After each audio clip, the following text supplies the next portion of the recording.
Hey friends, welcome back to another episode of the Filipino American Women Project. I am your founder and producer and co-host, Jen Amos, and really quick, if you notice that my audio sounds different, that's because I have recently changed systems and I was having some technical difficulties with my microphone. And so as always, I appreciate your grace as I just do this anyway. So I hope you hear me pretty clearly right now, but I promise you once the interview begins, I will sound amazing as I usually do, thanks to my microphone. All right, it's not just any other episode. This is actually the start of Filipino American History Month. So let me say, welcome to the month of Filipino American History Month, where we celebrate Filipino American history. I mean, what else, right?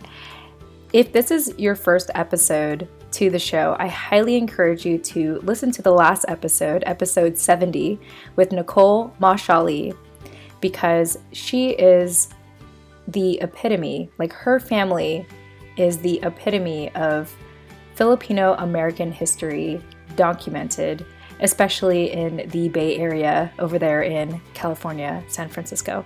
So I highly encourage you to listen to that. So lately, if you've been following the show, you may have noticed that I don't do these types of recordings anymore.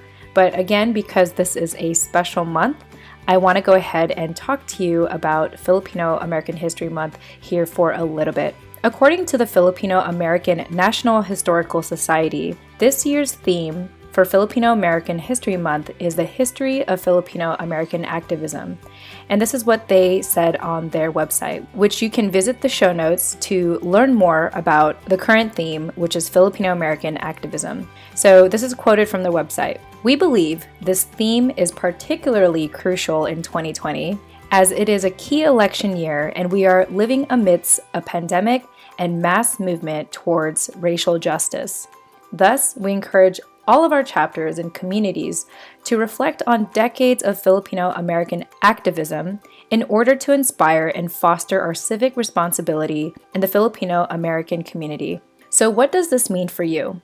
Toward the end of the month, Nani and I are going to bring a special guest to the show, and this is actually a familiar guest. And if you have been following along, the hint is that I like to bring up this amazing woman quite often when it comes to our Filipino American history. So if you know who that is, if you know who I'm talking about, I also don't like to mention her name because she's super humble and she always tells me not to do it. So I'm going to save that for the special episode. Until then, I encourage all of you to celebrate Filipino American History Month with us by sharing who do you consider an admirable Filipino American activist and why? Ideally a Filipino American woman, but it doesn't have to be limited to that. So if there is someone, whether it's past or present, that you want to highlight this month as a Filipino American activist, feel free to send us a text message or a voice message at 415-484-8329. Again, if you want to participate this month with us and really promote and highlight Pinay activists in our Filipino American history, again, it doesn't have to just be a woman. So we encourage you to text us or leave a voice message that we can play on the show, no big deal, at 415-484-8329. Again, this is Jen Amos, and I want to thank you so much for listening to this announcement. I hope that you will participate with us for the Filipino American History Month. And with that said, please enjoy this next interview.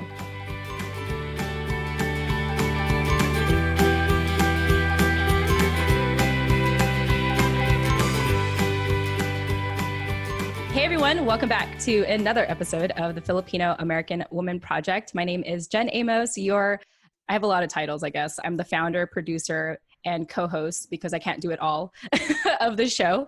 And as always, I have my incredible co-host with me. The show would not be possible without her and her love and her support. Nani Dominguez. Nani, welcome back. Oh, thank you, Jen. And welcome back, everyone. All right. So we are excited because we have an exciting interview today. One thing that I have come to enjoy about doing this project, Nani, is just the collaborative opportunities that have come out of it. You know, we have people who've been on our show, people who recommend people on our show, people who have met each other because they heard of each other throughout the show, and then they wanted to do projects on the side. And we've been featured and stuff. And then now we want to bring those people who featured us onto our show. And so that's what we're going to get into today. Before we do that, though, I do have some announcements so that I don't have to do any pre-recording.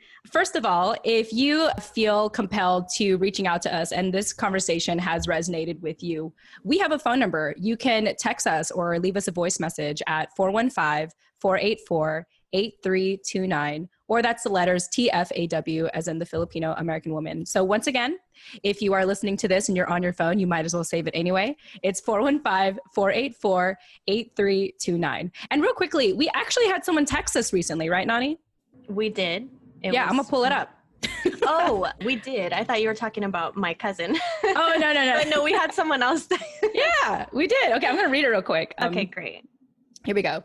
So, and Nani, you left a kind love letter and everything. So let me see here. So we got a text message. This is from Mary. Her Instagram handle is MaryXLove. That's LOV number 3, MaryXLove3. Wait, yeah, the E is a number 3. And she says, "Hi, Jen and Nani. I just wanted to say I love your podcast. I thoroughly enjoy hearing the lovely stories of our Filipina community. It's so interesting that we can come from such different backgrounds, but we have foundational similarities. Thank you both so much for putting in the time and effort in such a great project." And then I'm just going to kind of like read through this because she's recommending people.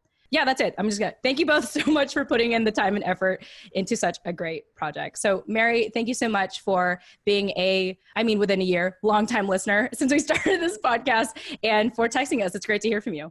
I think I remember interacting with Mary a lot on Instagram when we used to be more active on there. So she has been one of our day ones. So shout out to you, Mary. Thank you so much for your support and your love and for your requests for people to interview. So we will definitely get those people that you want to see on the show on our list to invite for season 3 when we reopen again for interviews, because we're full already for season 2.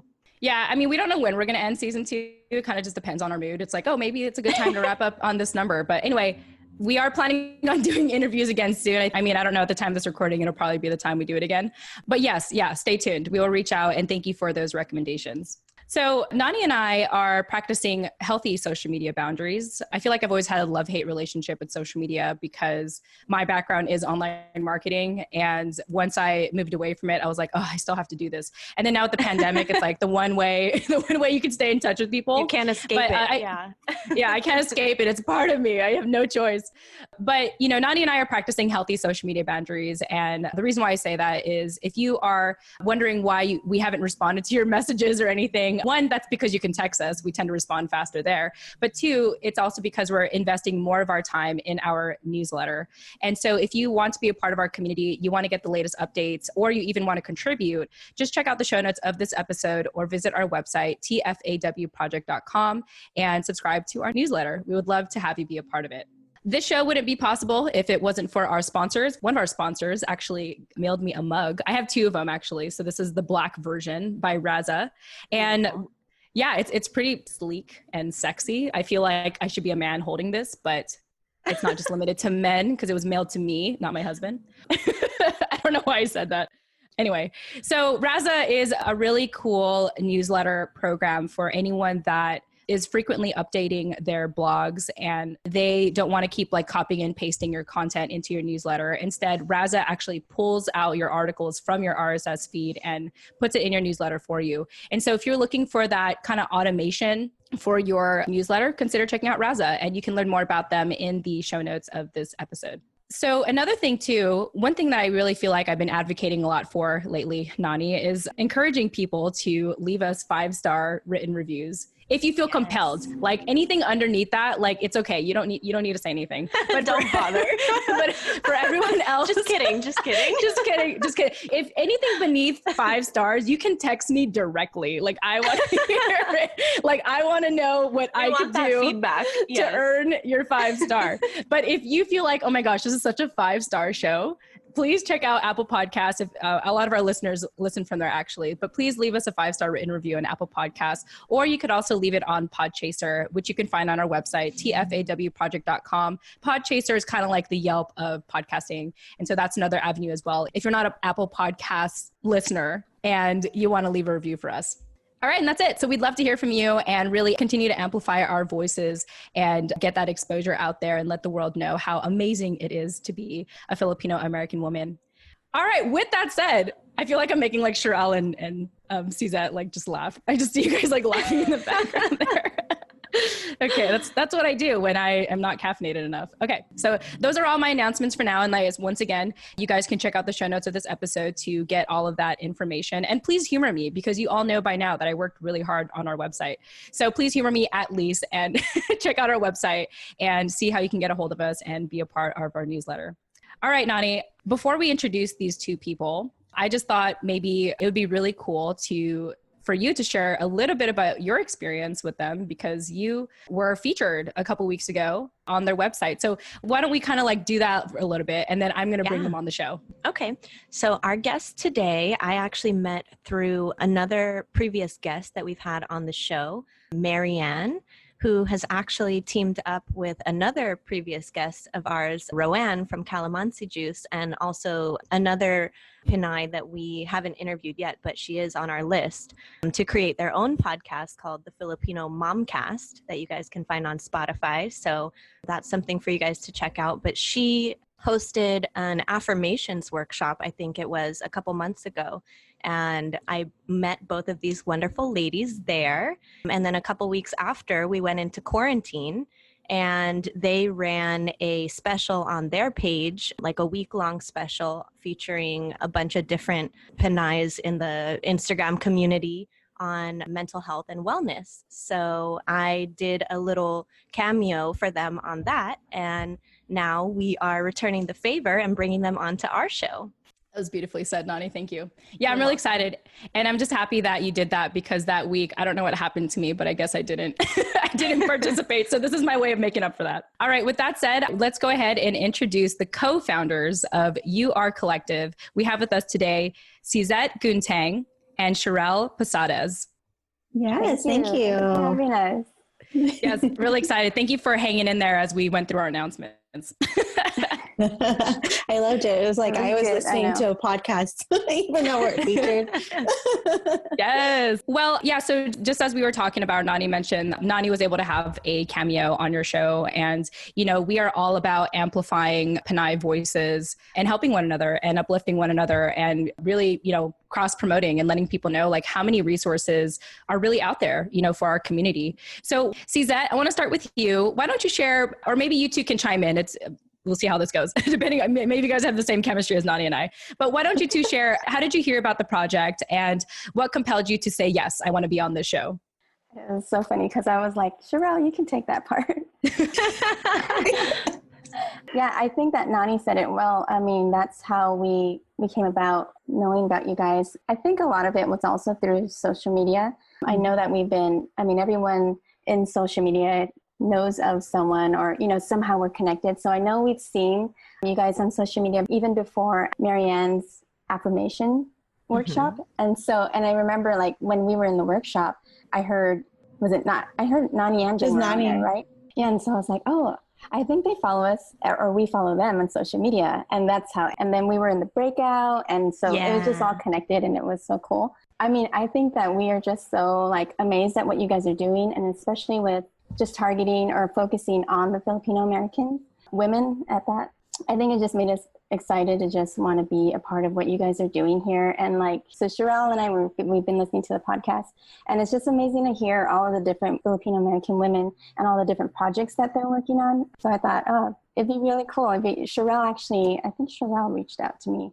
Anyway, sorry, I'm probably getting it wrong. That's why I was like, Sherelle, you should tell it. I was like, actually, let me like throw it over to her. Let me. Hello. Hi, Sherelle. Hi, I'm right here. No, like, yeah, I think because like before the affirmation workshop, like I've been following you guys since, I don't know, was it through Hala Hala Collective or something like that? Like, yeah, and I was like, oh man, I love what they're doing. I've been listening to podcasts like then, and it was like just for you guys to feature all these different women within like a Pinay woman and hearing all their different stories. That's what resonates with both Suzette and I, because like we're all about the connection with women and getting to know their stories, getting to know people. So knowing that everyone has a story to tell, And there's beauty in that, like whether through their challenges or struggles, like you're able to feature that. And that's what inspires us, because like we want to get to know and connect with more women and allow people to be comfortable to come as you are, you know? And I know that's something that you guys stand by. So like, it's beautiful.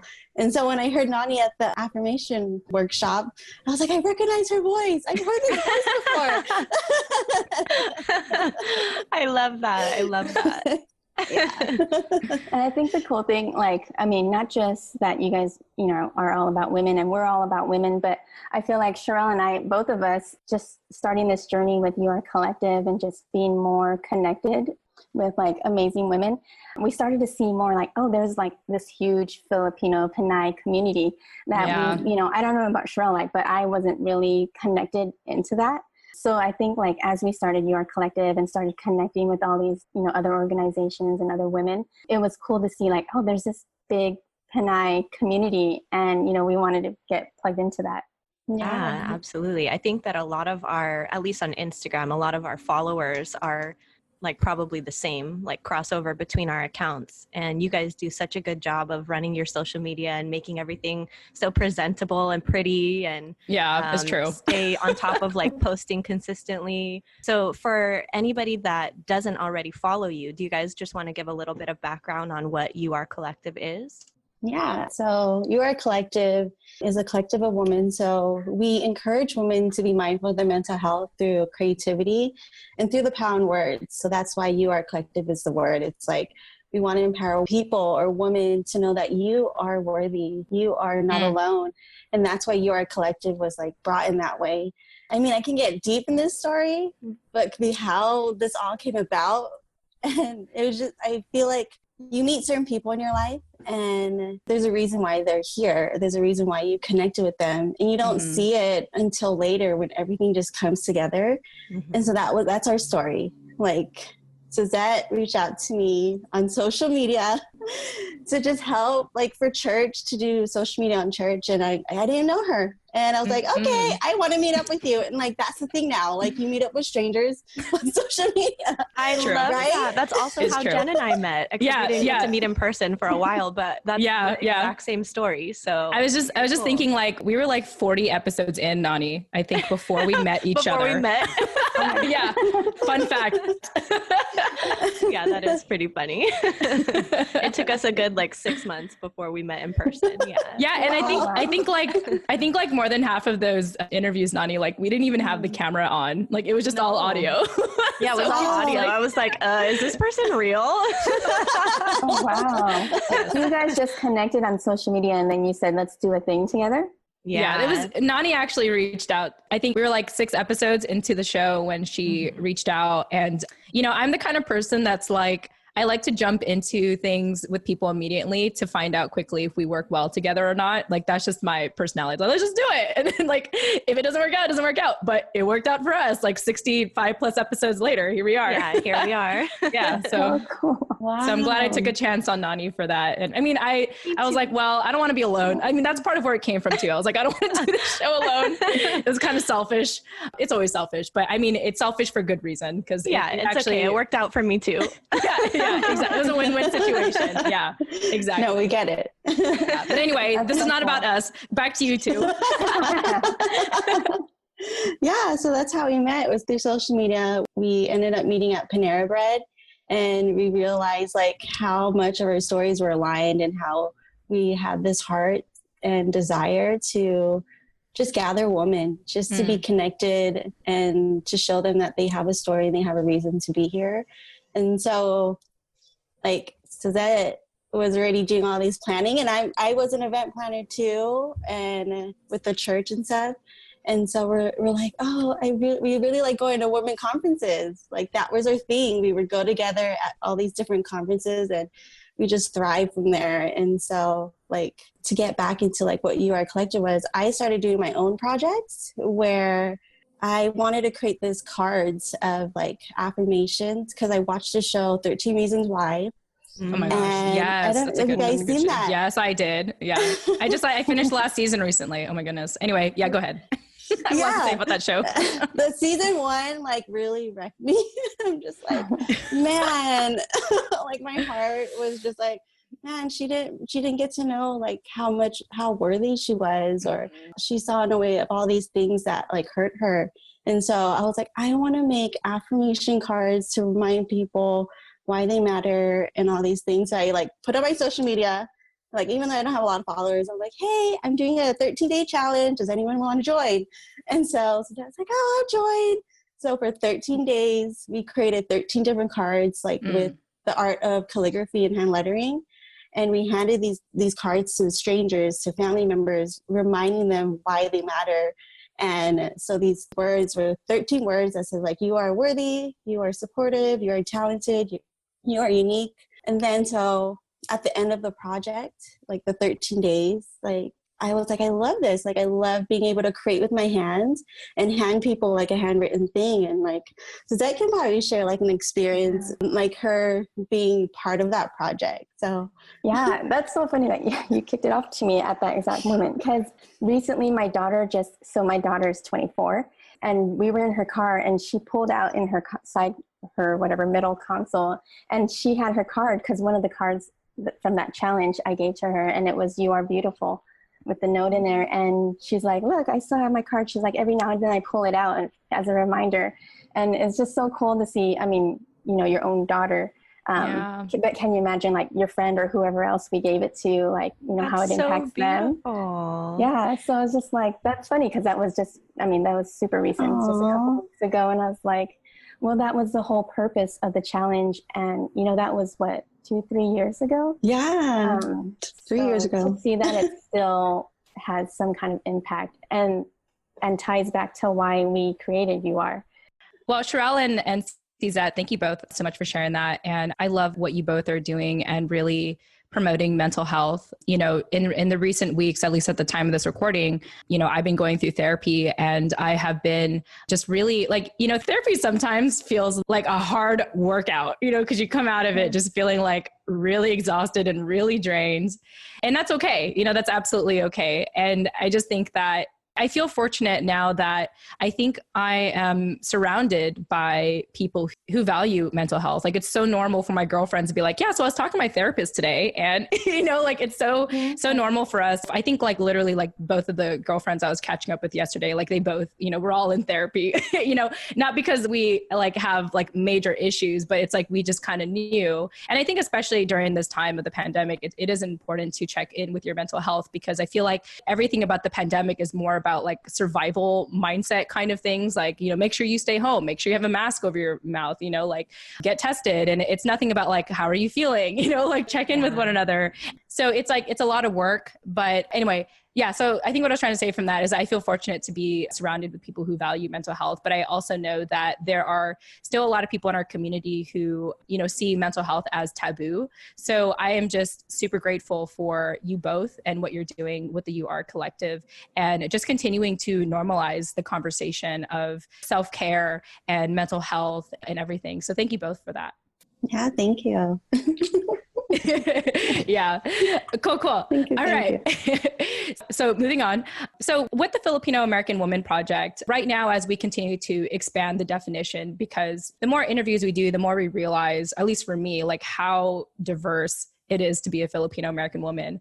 But for the sake of this conversation right now, we define Filipino American women as individuals who live or have lived in America that are of Filipino descent and identify as female. And we have also had the non-binary narrative on our show as well.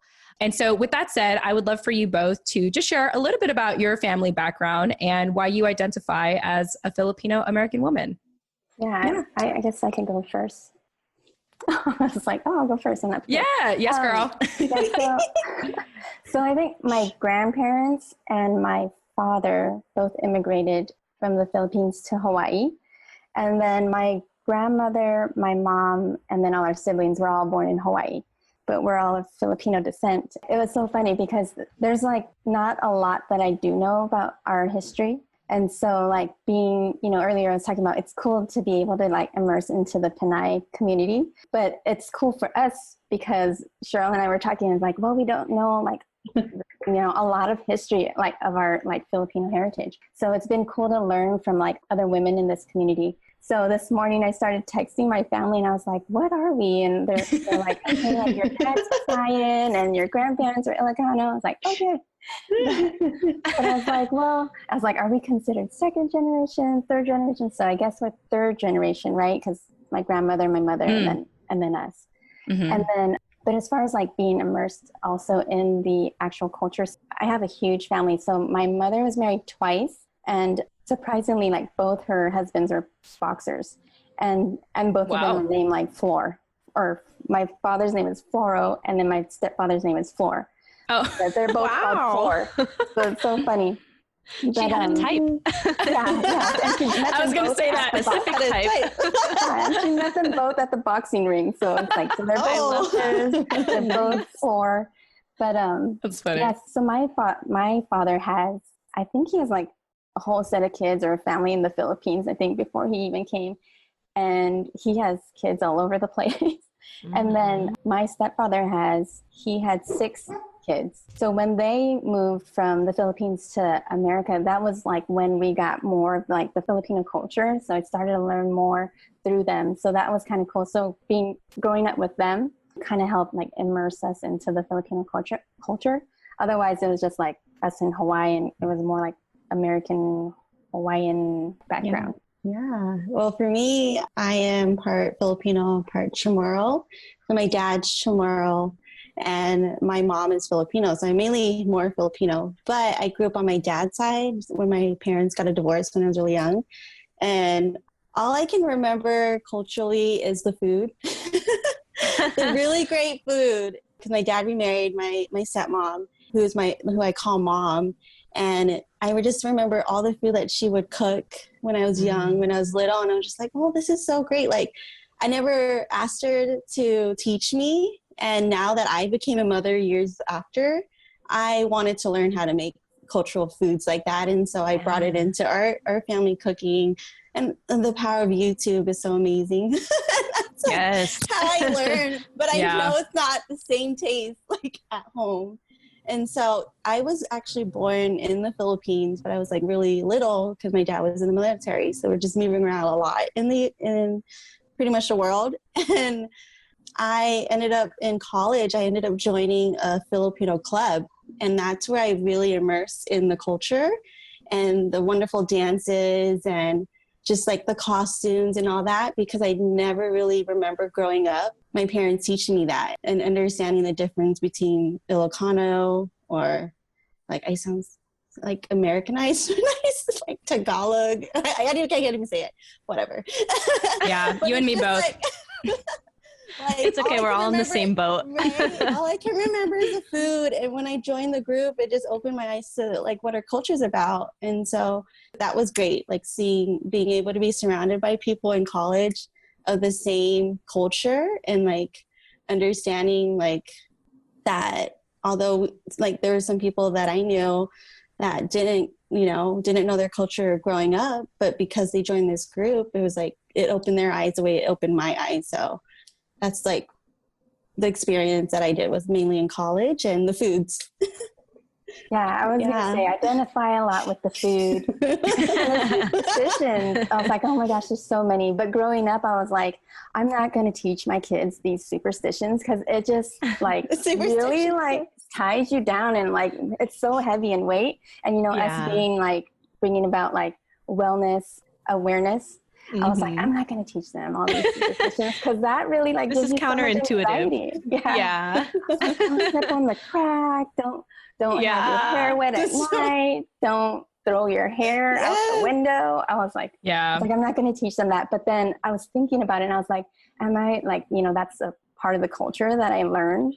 Like, that's not to say like, that's what being Filipino is all about. But I was like, is that like, am I like killing culture for them because I'm not like carrying those on? Because I think it was a big thing. Like even like my stepsisters and brothers, when they came over, they told us all the stories, like all the scary stories. Like as kids, they tell you all about like, was it the lady with the white hair and like look back and like all these different things. So like, just reminded me of that. Yeah. So I was like, I'm not going to teach that to them. But I was like, but now am I holding things back from them? But they do get the food. And so, but being older now, I feel like, and again, going back to like immersing ourselves into the community to try and learn more about our culture. Being a mother, it's like, and just seeing the way that the world is now, it's like, I feel like we need to go back to that.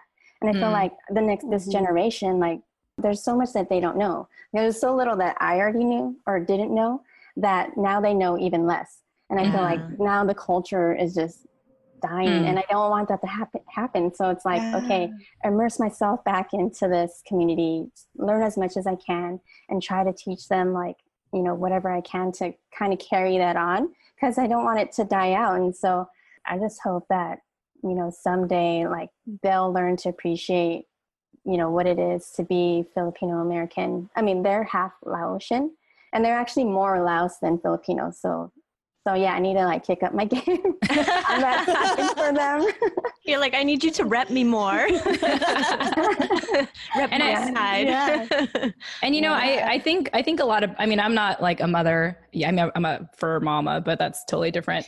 Can't teach him anything. But I just think about, you know, the people we've had on our show, especially mothers, they feel like they have to carry that responsibility of preserving culture. And I think part of our cultural experience is to lean against each other, you know, and like use the resources that are available. Like you don't have to be the expert, you know, the Filipino expert. You can, you know, have the aunties, you can have, you know, you can have your girlfriends who are also Filipino. You can go to I mean, I know it's a pandemic right now, but the Filipino festivals, you know, and just knowing that that is part of the experience as well. It's like, it's not just about you carrying all that weight and responsibility, but leaning against the people who are more maybe invested in that and knowing the history. Like we have our unofficial resident, what I call him? Our historian, thank you, Nani, who we always bring up, I think almost every other episode. I won't mention her name this time though, but she knows who she is. But I lean against her because it's like, she is going to school, you know, she's the one that's archiving our history. And it's like, and I like knowing that I know someone like that. I think that's part of like our experience in our community, or a really promoted community, is knowing that you don't have to know it all. You just have to know the right people who know what you don't know. You know, like I don't know Tagalog. Like I don't know, I'm supposed to know 3 other dialects. I know like none of them. And I'm okay with that. Like I'm still Filipino. Like you can't change the color of my skin, you know? So that's just something I was thinking about as you were sharing, you know, your experiences as a mother and wanting to preserve a culture for your kids. Yeah. I just wanted to add about the superstitions and stuff that I think a lot of them stem from like Philippine mythology, which is actually really interesting if you take the time to like dive into it, although it's very, very complex and it is very dark. Like it's not kid friendly as what you consider something should be kid friendly these days. But I think what's beautiful about pages like ours or pages like yours is we're really like redefining what culture means, or evolving the Filipino culture, or at least Filipino American culture. And I'm hoping that people will start to dive into that aspect of it more, because I think that if we could reframe it to not be to teach mythology or superstitions or whatever in from a place that's not like trying to instill fear or shame or guilt for doing, you know, if you step on the crack or whatever, you know, then it could be really cool to learn about, and they could probably be used as teachable tools for kids, but we just have to find a way to make it like appropriate, I guess. Yeah, I love that. Yeah. Yeah. And I think one thing I want to add is, you know, I do understand like the importance of, you know, preserving tradition, or, you know, like, I guess talking about superstition. At the same time, it's like, it's also thinking of what you mentioned, Ani, about like evolving our culture. I just think that like, if I were to have kids, I don't want to teach them oppressive things from our culture. You know, like I don't want them to feel like they can't go to sleep with their hair wet or else they'll wake up blind, you know, like, like I don't want to like raise my kids based off of fear. You know, that's just me. And I think maybe the trick or the strategy is to, you know, present certain parts of our culture at certain stages of kids' lives, you know, like maybe the ones that they can maybe handle a little bit more later in life, where it's like, hey, like if you know, growing up, I could have told you this, I could have told you not to step on the cracks or else, but now I'm telling you this story and why this story exists to begin with, you know, is to keep our kids in order. Because back then, you know, it was, there's just a lot of things back then that are so different to us today, especially as Americans, where, you know, you're not allowed to do certain things to your kids out here. So that's sort of what I was thinking about. Yeah, I want to add a little too, because like for me, I would ask my grandparents their story of like how they grew up. And I really found value in like just asking like someone like older about their story and like what they went through. They were young. So like me being able to like, I did that when I was older. I wasn't so like mindful when I was younger, but as I got older and became a mother, I was like, I want to know more about my culture. Like, yes, I'm part Chamorro, part Filipino, but I was able to grab like stories from my grandfather and stories from my grandmother. And my kids are mixed. They are Filipino, Chamorro, and Korean. And so I would love for them to know like each aspect of value of each culture in their bloodline. And I think although like now like we're redefining the culture, like the thing that has really stuck with me are the stories and the family dynamics of it, like just embracing just love in certain ways. And like for my family specifically, it was just like, it was about family and sticking together. And like, it reminds me of this podcast, like you utilize the stories and we're sticking together and we're listening to it. And it gives a different, like that kind of perspective that every person has something valuable to share, has something that brings out light through like the way they lived. And that's just like, I just see the value in that. And I love like when Suzette was like immerse in that culture and allowing for me, my kids to immerse in the different aspects of like their bloodline. But yeah. I just want to like encourage people to do like what Sherelle did. Like, you know, ask your family members, like what their history is, like what they went through. And like, this is not really, well, it's not a Filipino story, but like, so my kids are half Laotian, and we had asked my husband's side of the family, like their history, like how they came here. And oh gosh, the story was just like crazy. Like the communists came and then they, you know, everyone was being killed and they had to like go through, like pack all their belongings one day and pay someone to like take them and tour them across the river. And they had to go through the river and hold their belongings above their head. And then they had to get to the camp. And just, they had to like, they hitchhiked onto this like cargo truck that they had to hide under. And then there was like inspections and there's just all kinds of stuff. And then they finally get to the camp. And then there's like a bunch of people and you have to wait to like see whoever the people to like register you to come to America. And I think that they only allow certain people, like a certain amount of people, but for some reason they let the whole family in. His family is huge, but so they let the whole family in. And it's funny because they had my husband's little sister with them, and the like Americans or whoever was processing them, like they were just so like, you know, the baby's so cute. And so his family was like, yeah, the whole time we're just like, yeah, just look at the baby. And like, prove us to go to America. So they were like, oh, so you get to come to America because of the little sister. Because your baby's cute. yeah. So it was just funny because they were just like, oh, but their story was so like, I mean, there's so much more in that story, and there's so much danger, so much death, so much sacrifice. And then even the stories when they got here and like having to immerse into, you know, school and not even speaking English. And so I was just like, you know, I did that with my mom once for a project I had to do for, I think it was middle school, but just to hear their story, it's just amazing. And then you think about our stories, like, what? I don't have a story. Boring, anything like that. Yeah. And then you think about your kids. It's like, what's your story? You were born, your parents bought you an iPad, and you know, it was set up for you. Like, yeah, it's true. Our lives are so boring compared to compared to like our parents. No, those stories are filled with so much like wisdom about, you know, where your family came from that you really don't learn how or why to appreciate until you hear them. And I feel like I just love that the moms of our generation or like our time era that we're living through right now are so concerned about, even if they weren't connected to their culture before, about connecting with it and finding people that can help them connect with it now so that they can pass that down to our kid or their kids. Sorry, I don't have kids yet, but to their kids, because I feel like the next generation is going to be so like culturally strong and whatever that's going to mean, because, you know, like I said, we're in the process of redefining what Filipino American culture means and what it encompasses. And so I just can't wait to see how they kind of carry the torch on, you know, as we get older. Yeah, fantastic.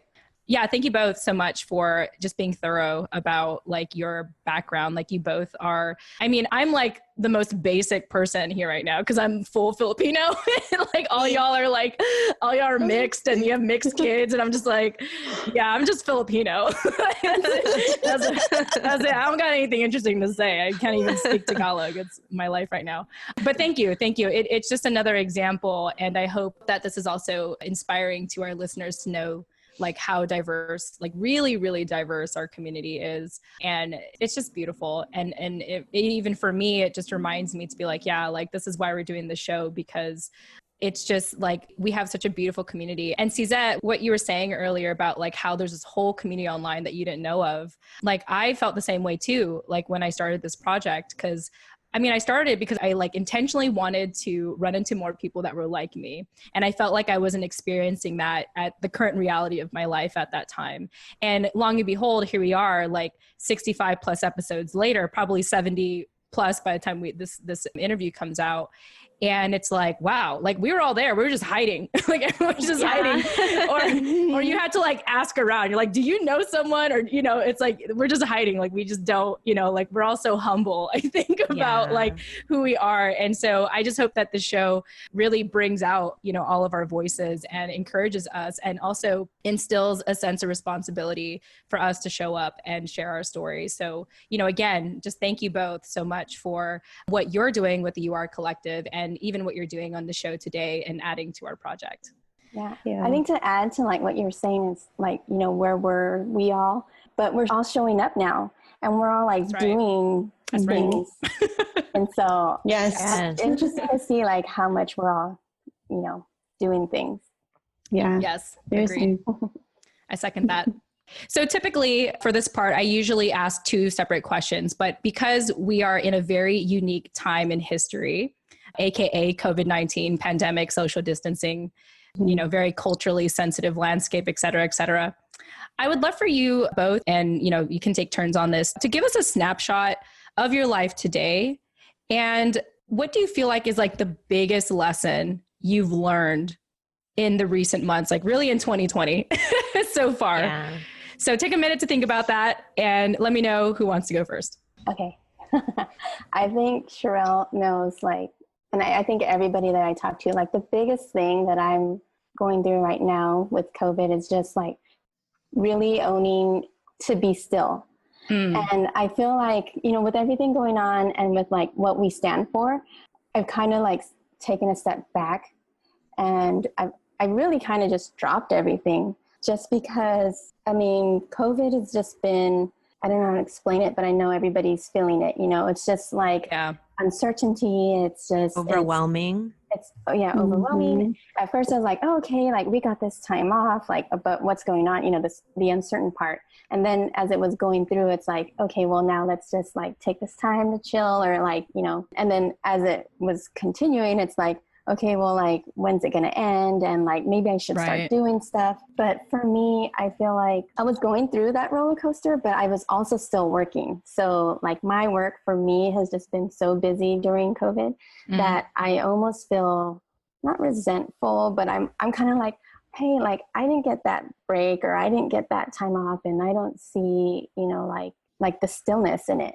that I should be able to have. And so I've really been trying to hone in on that stillness during this time and just be like in my own mind and just take care of like my own self, which is not funny, but you know, like we're all about like community and like helping other women bring about awareness. But sometimes, you know, you have to take care of yourself before you can take care of others. And so I feel like this time right now is that for me. So like you know, when you're talking about like your dynamic with Nani and like you guys trying to figure out like who's going to do what, or like, you know, if Nani's going to speak later, I kind of feel that way with Sherelle. Like, yeah, we want to do stuff. I want to do stuff, but I'm also in this space where I just need to like take 5. Take 5 and go in, even though it's been like a couple months. So, that's okay. Whatever 5 means for you. And so I was just talking to someone else and I was like, I don't know if I just continue this throughout the year. I mean, I don't know how long COVID is, but I'm really like struggling to try to, because, you know, we can say we're going to be still, or we're going to be quiet, or we're going to, you know, take a rest, but there's still a lot going on in your head. Yeah. That, like, oh, but then, you know, when I get out of this, I got to do this, I got to do this, I got to do this. I've been a big advocate of really, really trying to literally be still and literally be like quiet. And I think I was telling Cheryl the other day, like, it's like closing the door. Like you know, I think this whole time that I've been talking about this, I kind of had the door cracked open.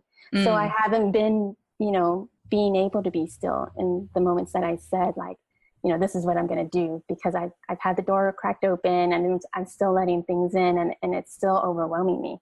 Mm-hmm. So I think like this time, this pandemic, it's just been a crazy time. And it's like, you know, we just don't really know what we're doing with ourselves. And we think we have this idea, like I thought I had this idea that, oh, I'm going to be still, I'm going to be just like focusing on myself, but there's still so many outside influences. So I'm still working on that, like still trying to block it off, but still be available.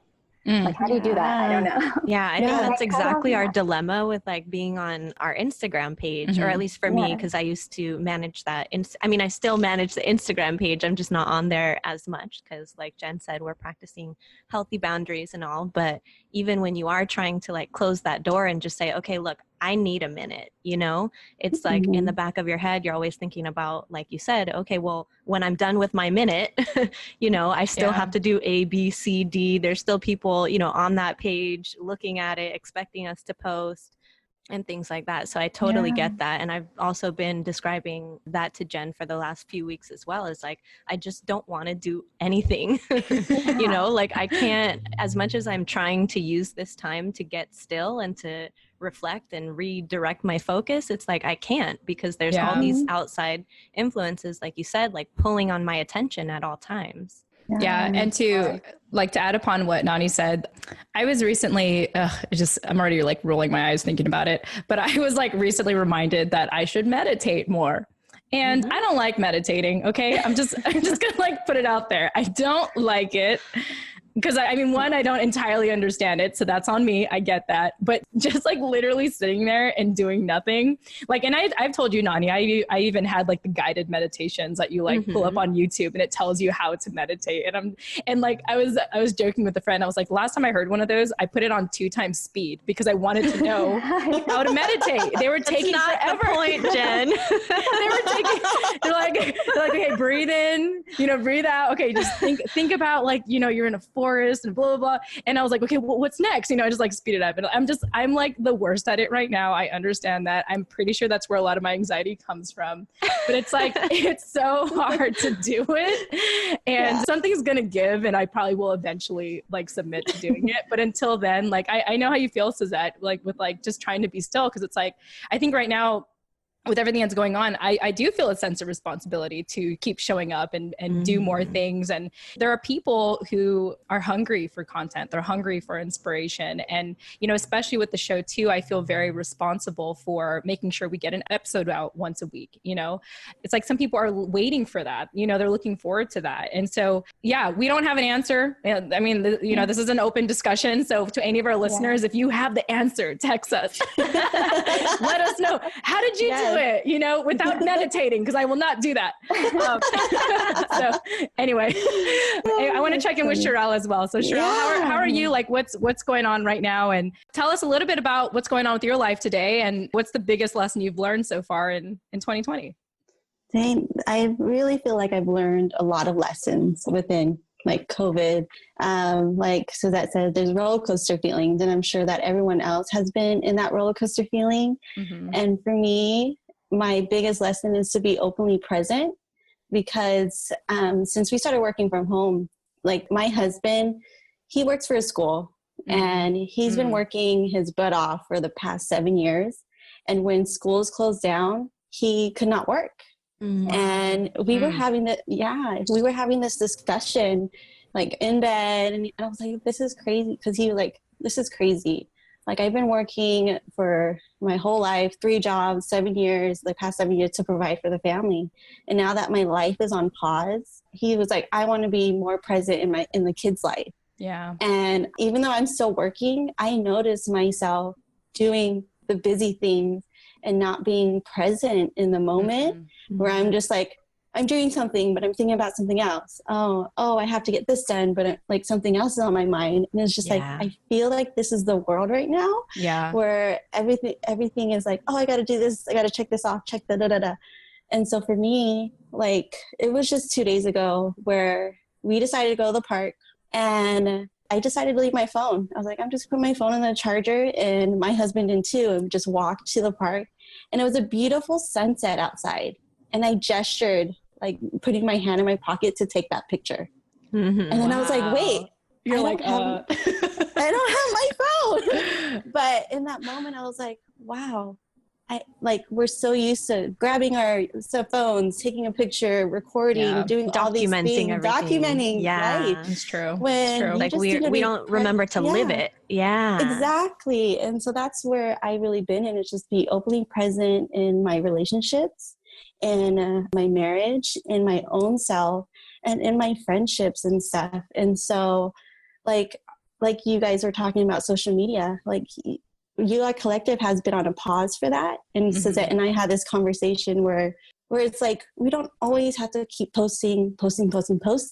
Like maybe we can just be authentic and create more heartfelt content that comes, that just comes in that moment. And so we're in that process of like, what is your collective right now in COVID? Like, we haven't really been posting much and stuff, and I don't post much personally, because what I've been doing behind the scenes is writing journal prompts where I allow 5 minutes to pray, 5 minutes to just journal my thoughts, and then 5 minutes to just like be grateful, praise. And I just been writing. Like, that's how I've been openly present, is writing the emotions that I'm struggling with, writing the emotions that are challenging, and also seeing the blessings with these challenges, like picking out the little gratitudes that we don't always see every day. And so that's like, writing's my thing. And so I noticed myself, like, I do calligraphy and I love crafting things, but I couldn't get in that part to just like create. And you think creativity is like you're drawing and all this, but what it opened my eyes was like, creativity can just be me writing. Creativity can just be in a way where I'm connecting to the inner part of my being and being mindful and being present. And so that's just like something I've been learning. Like, whoever's listening here, like, don't worry about like the to-do list or just checking it off. Like, where can you win in your relationships? Where can you win in yourself? Where can you find the wins, and also be aware of like how you're feeling, but don't get stuck there. Like, I always feel like just learn to thrive and learn to just be present. And I feel like that kind of ties into like what I'm going through, because like Sherelle and I had that discussion, and I was like, oh, I found this thing called journal therapy. And, because I'm trying to be still, I'm trying to like, go deep and trying to do those things.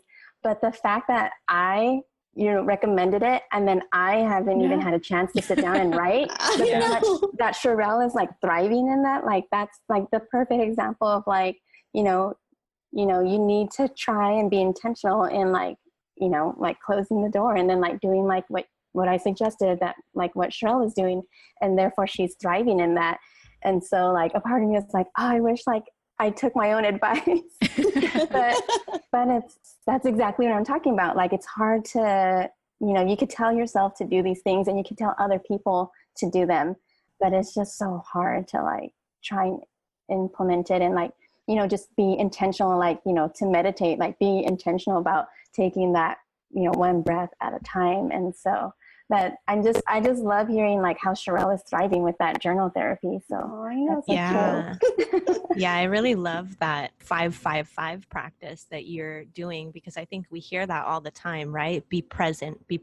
And after a while you're like, well, what the hell does that mean? How do I be present? Like, what do I actually do? And so I think that that's a great, like, tangible exercise for folks to try, especially, you know, if you or someone in your family, like your husband, whose jobs are up in the air right now, essentially because of the pandemic. It's really hard to lean into that uncertainty when you really don't know what's going to happen. And it's quite literally like your lives are at stake. This is your job. This is what you've been doing for the past decade, you know? So what are those people going to do if they can't return back to their jobs like normal? So that can be really distracting and make it really hard to be present. So I love that you outlined like a specific actual exercise that people can try. I think that's really helpful. Thank you. And I also feel like someone else does this, but not in writing. It's like a video prompt, or where you just talk it out. So I think, Jen, that might be great for you. Like 5 minutes, I'm going to say this. This. Let me tell you. Yeah, she's good at that. She's good at that. I have many journals. I have a written journal. I have my notepad journal on my phone. I have a private vlog that no one will ever know about. Ooh, yeah, that's like new. Yeah. Oh, you didn't know that, Nani? Okay. Well, no, I did not. No one will find it. It's not under my name. You can't find it. But anyway, what I love about this vlog that you all will never find is I basically do like Facebook Live, like interviews to myself. So like, I'll just like turn on Facebook Live and just start talking.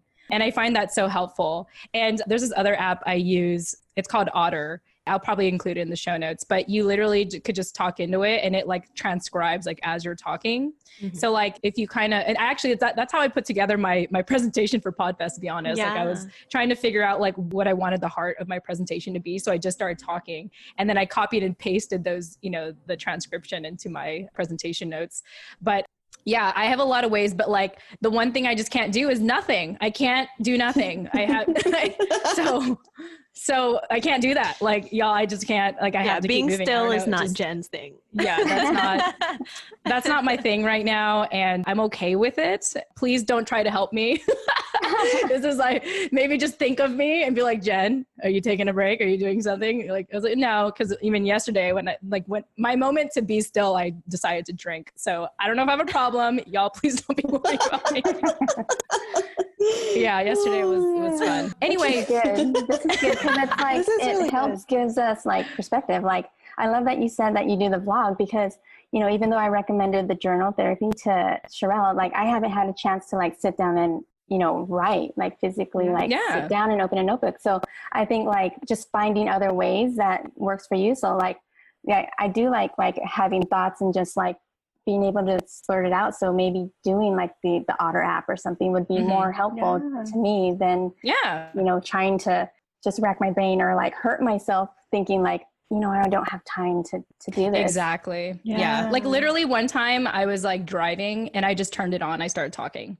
And then later I could review what I said. And the cool part too, what I like about it, I guess this is going to be one of our sponsors for today. So Otter AI, it's going to be in the show notes in case you guys are interested. But anyway, so what I like about it is like, yes, it's one thing to write it out, but it's another thing to like hear yourself when you wrote it out. You know, because like you can go back. Like one thing I like about going back to it is I get to hear my tone at that time and like how I was really feeling. Because it's, you know, it's one thing to read it. It's another thing to hear it. Right. Yeah. So the cool thing with Otter is that you have the opportunity to do both. You can like read what you were saying and you can, you know, re-listen to it. And just like with the podcast, you can speed up the audio too if you don't want to like, because like I pause a lot. I'm like, so today you know, like these long pauses. I was thinking this today and, you know, and so the good thing about like speeding it up is I don't have to like listen to myself, just like have these long pauses.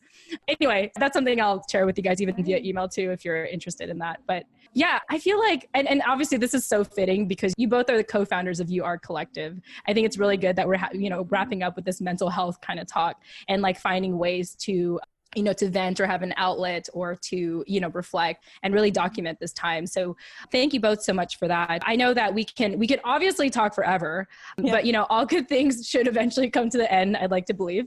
So for both of you, why don't you share, for people that are moved by this conversation and they want to connect with you and they want to learn more about You Are Collective, how can they do that? How can they find you guys online? They can find us on Instagram at You Are Collective. So without the I. Without the I in collective. So that's how you can find us. And then our personal accounts, it's just like Suzette, and then me, it's Creale, CREA.ELLE. But yeah, just basically through our social media. I'm currently not on social media, but you can reach out to me there. She's like, message me and I'll get it later. Exactly. Me, but I'm just not going to be there.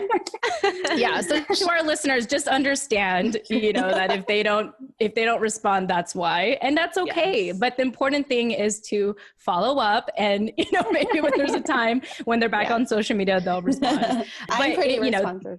Perfect.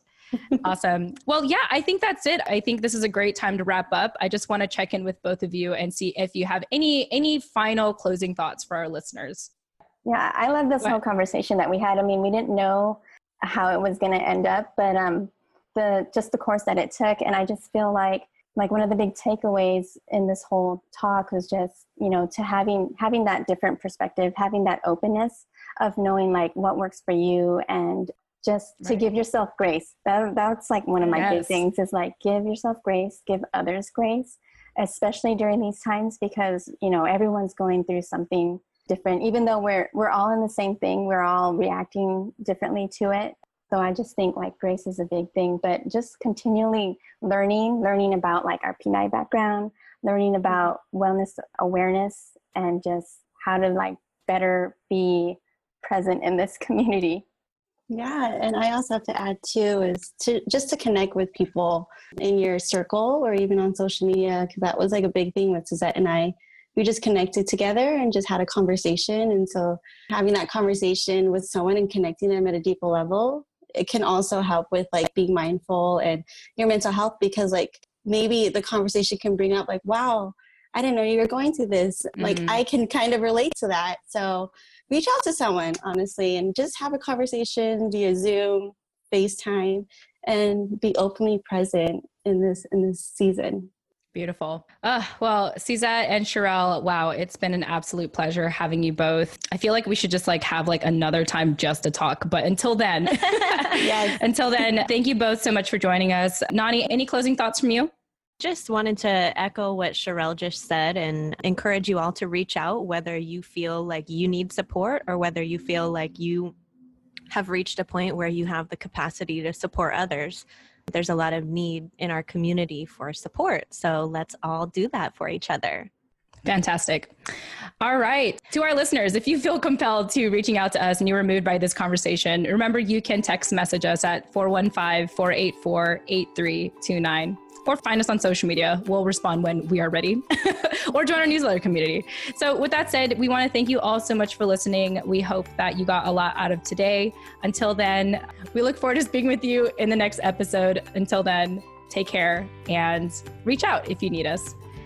Bye. See you guys next time. Goodbye. Thank you. Thank you for having us. Thank you for being here.